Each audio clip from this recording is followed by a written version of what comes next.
ఎట్లయితే వైసీపీ ప్రభుత్వము లిక్కర్ సర్కారు బిజినెస్ చేసిందో ఇప్పటి నుండి భూ కబ్జాలు కూడా సర్కారే చేస్తది.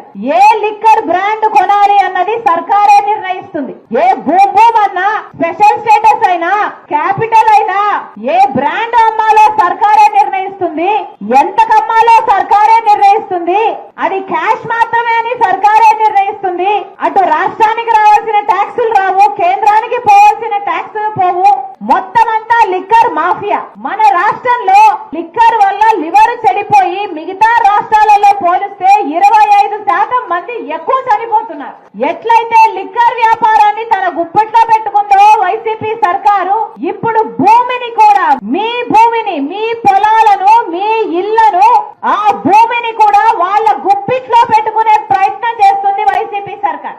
ఎట్లయితే లిక్కర్ ను సర్కారే నడుపుతుందో ఇక భూ కబ్జాలు కూడా సర్కారే చేస్తుందట. సర్కారు ఎవరినైతే అపాయింట్ చేస్తుందో, అంటే సర్కారు ఒక మనిషిని, వాళ్ళ మనిషిని అపాయింట్ చేస్తుందట.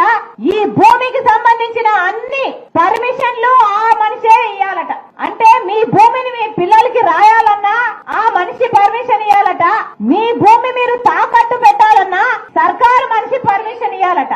అంటే మీ భూమి మీది కాదు, సర్కారు చేతుల్లోకి పోతుందన్నమాట. మరి అలాంటి సర్కారు మీకు అవసరమో లేదో, మీ భూమిని మీకు కాకుండా చేసే సర్కారు మీకు అవసరమో లేదో మీ చేతుల్లో ఉంది. మీ నిర్ణయం మీద ఆధారపడి ఉంది. మీకు క్లియర్ గా అర్థమయ్యేది, అర్థం కావాల్సింది, ఎలాగైతే లిక్కర్ సర్కారు చేతుల్లో ఉందో మీ భూమి కూడా సర్కారు చేతుల్లో ఉంటుంది. ఎలాగైతే లిక్కర్ వ్యాపారం సర్కారు చేస్తుందో బహిరంగంగా ఓపెన్ గా చెప్తున్నారు క్యాష్ అని చెప్పాల్సిన అవసరం ఏముంది? అంటే లిక్కర్ లో ఎంత సంపాదిస్తున్నారో బయట ఎవరికి తెలియదు. సర్కారు ఎంత సరుకు అమ్ముతుందో బయట ఎవరికి తెలియదు. మొత్తం లిక్కర్ మాఫియా, ఈ క్యాష్ అంతా మళ్ళీ ఈ నాయకులకే, వైసీపీ నాయకులకే పోతుంది. ఎలాగైతే లిక్కర్ ని మొత్తం కబ్జా చేశారో మీ భూమిని కూడా కబ్జా చేసే ప్రయత్నమే ఈ ల్యాండ్ టైటిలింగ్ యాక్ట్. మీ భూమి మీ చేతుల్లో ఉండాలో లేదో మీరు నిర్ణయించుకోవాల్సిన అవసరం